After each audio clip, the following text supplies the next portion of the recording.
అయితే భయపడబాకండి. Hospital tertiary care ఇస్తామని మనం చెప్తున్నాం. గవర్నమెంట్ కూడా అది Guntur medical college and government general hospital అయితే టెరిషరీ కేర్ హాస్పిటల్ మన రిఫరల్ హాస్పిటల్ కావాలి. లివర్ ట్రాన్స్ప్లాంటేషన్ కూడా చేయమంటారు. ఇవాళ సిఏబీజీ ఆపరేషన్ నిన్నగా మొన్న 2 ఆపరేషన్ చేసి providing a lot of machinery. Lever ఇలాగ మ్యాన్యువల్ కాదు, మిషనరీ. ఆ మిషనరీని అసలు ఇవాళ 4 కంప్లైంట్లు వచ్చినాయని. ప్లేట్లెట్ కౌంట్ ఇక్కడ చేస్తే 60,000 వచ్చింది, బయట చేస్తే 4 లక్షలు వచ్చింది. ఎందుకని వెయిట్ వచ్చింది. నేను మొదటి నుంచి పెద్దలు మీరు ఉన్నారు, మీ సమక్షంలో జరుగుతున్నాయి అన్నీ. Not a simple contract worker are out sourcing worker. I'm least bother. So ఎవరు ఇవ్వాలన్నదంటే ఫైనల్గా ఒక రిపోర్ట్ బయటకు వచ్చిందంటే ఆ రిపోర్ట్ అనేది నేను ఏమనుకుంటానంటే ఒక మైక్రోబయాలజీ రిపోర్ట్ అండి. ఆ రోజు విక్రియో కలర్ వచ్చింది, మీరు ఇచ్చారనుకుంటాను కానీ మీ ల్యాబ్ టెక్నీషియన్ అని నేను అనుకోను. Should be given by the HOD own. ఒక కలరా అనేది నోటిఫై చేయాలంటే సింపుల్గా ఉండదు. అలానే ఏబీజీ అనాలిసిస్ అండి, ఎవరు చెప్పాలి మేడం? మీరు ఇవ్వాలి, మీరు అసిస్టెంట్ ప్రొఫెసర్ ఇవ్వాలి. ఆ ఏబీజీ అనాలిసిస్ మిషన్ వాళ్ళు రోజుకి 4 సార్లు 5 సార్లు చేయాలంటారు. మరి నేను ఈ అవుట్ సోర్సింగ్ ఎంప్లాయీ మీద ఆధారపడి చేయగలను. పేషెంట్కి ఏదన్నా అయితే బ్యాడ్ అయితే ఏం చేయాలి? ఇప్పుడు దాకా ప్రైవేట్ ల్యాబొరేటరీ వాళ్ళు ఎంక్రోచ్ అయిపోయారు హాస్పిటల్ మీద. ఇక్కడున్న డాక్టర్లే ఇక్కడ రిపోర్ట్లు తప్పని చెప్పేసి బయటికి పంపిస్తున్నారు.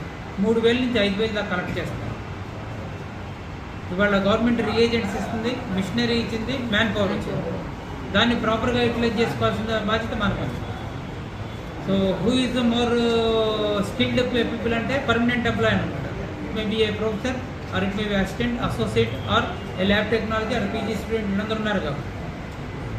సింప్లీ ఇంత పెద్ద సిస్టమ్ ఉన్నప్పుడు, ఒక హెచ్ఓడి దగ్గర నుంచి ఇంతమంది ఫ్యాకల్టీ ఉన్నప్పుడు, ఎవడో ఒక అవుట్ సోర్సింగ్లో వచ్చిన ఒక చిన్న కుర్రాడు 6 నెలల క్రితం వచ్చాడు, లేకపోతే 6 నెలల క్రితం వచ్చాడు, లేకపోతే రిపోర్టే కరెక్టా? దాన్ని కౌంటర్ చెక్ చేసే మెకానిజం ఏంటి ఇక్కడ? Who is going to take the responsibility of the counter check? అది కరెక్ట్ అన్నారు. వాళ్ళని గైడ్ చేసేది ఎవరు?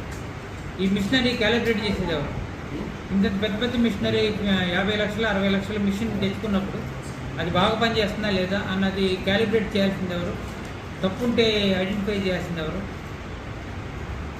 కనీసం సూపర్వైజ్ చేయాల్సింది ఎవరు? ఈ క్రమంలో మేము చెయ్యం అని అంటాం అనేది ఎవరైనా చేయాల్సింది. మీరు కలరాపుడు ఉన్నారు, అలానే మైక్రోబయాలజీ కానీ పెకాలజీ, ఈ 3 సపోర్ట్ లేకుండా హాస్పిటల్ అనేది ఉండదు. డిపార్ట్మెంట్లో ఉన్నాం కాబట్టి మేము అక్కడే ఉంటాం ఇక్కడే ఉంటాం అనేది కుదరదు. డిపార్ట్మెంట్లో ఇక్కడ పనిచేస్తాం. I'm not insisting the lab technicians to come and do the work. So in the court of law I will ask the qualified doctors, qualified faculty to come and do the work. అది నా appeal. నేను reply ఇచ్చేదంటే కూడా I'm request the HOD and other faculty members to come and follow the equipment. This is a very very big and costly equipment which needs a proper calibrage, proper handling. Then only the correct output will become. I cannot rely on the other people. అంటే మీరు మీకన్నా వాళ్ళు ఇన్ఫీరియరా లేకపోతే మీరు సుపీరియరా? ఏంటంటే discrimination. వాళ్ళు ఎక్కడైనా పని చేసి అక్కడైనా దేకుండా కూర్చొని ఎంత హీనంగా కూడా చేస్తున్నారని అట్లాంటి మాటలు మాట్లాడవచ్చు. చేసేవాళ్ళకి కూడా అనవసరంగా లేని పని ఎంత రెచ్చగొడతాం.